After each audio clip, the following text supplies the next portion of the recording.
Ce virus mortel peut être transmis d'une personne à une autre. Dans la majorité des cas, les gens contractent le VIH par des rapports sexuels non protégés, ou à cause de l'utilisation d'aiguilles et de seringues contaminées.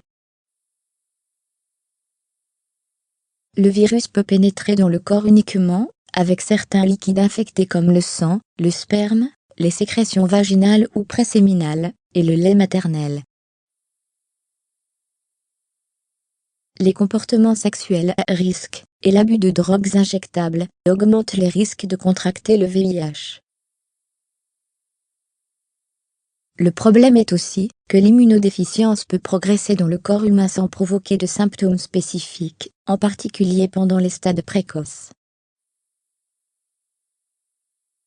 Les premiers symptômes pseudo-grippaux apparaissent dans les 2 à 4 semaines après l'infection. Cette période est appelée syndrome rétroviral aigu, qui dure en moyenne 1 ou 2 semaines. À la fin de ce stade de la maladie, l'infection passe à l'état chronique, latence clinique. Bien que le virus soit encore actif et continue d'attaquer le système immunitaire humain, cette phase peut durer plusieurs années sans signe lié au VIH. La progression du trouble se développe individuellement, en fonction de l'état de santé, du mode de vie et du traitement. Les personnes qui prennent régulièrement des médicaments antirétroviraux peuvent rester à cette phase pendant des dizaines d'années.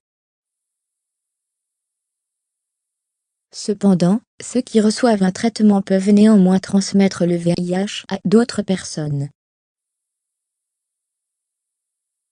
Il existe plusieurs symptômes qui peuvent être des signes sérieux du VIH. En fait, la fièvre est une réaction normale du système immunitaire à l'infection.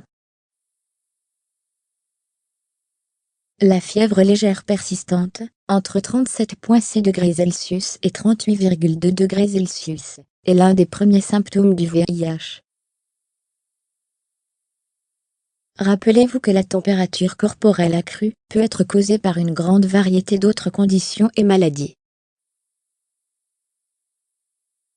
Faisant partie du système immunitaire, les ganglions lymphatiques emmagasinent des cellules protectrices spécifiques et filtrent les agents nocifs. Ils se localisent sur tout votre corps, y compris la tête, le cou, les aisselles et l'aine. Si le VIH se développe, vos ganglions lymphatiques s'agrandissent et restent enflés pendant plusieurs mois.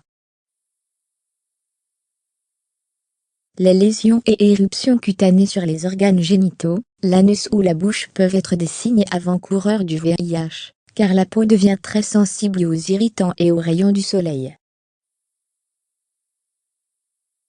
En outre, les personnes immunodéficientes sont plus susceptibles de faire l'expérience de l'herpès et du zona.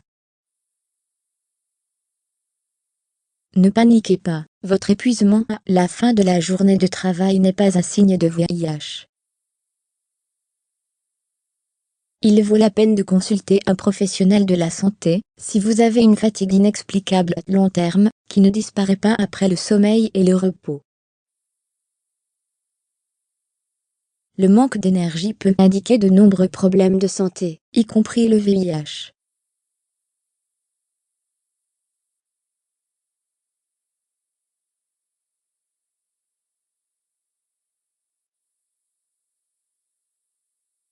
Outre les parties génitales, l'infection à levure peut également affecter la bouche et même l'œsophage, provoquant des problèmes de déglutition.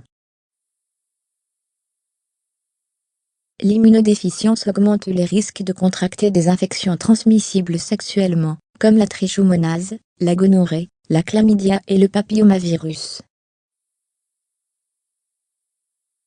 Dans les cas plus avancés, le VIH peut provoquer des nausées, des vomissements, de la diarrhée, une perte de poids extrême, des douleurs musculaires et articulaires, et une toux chronique.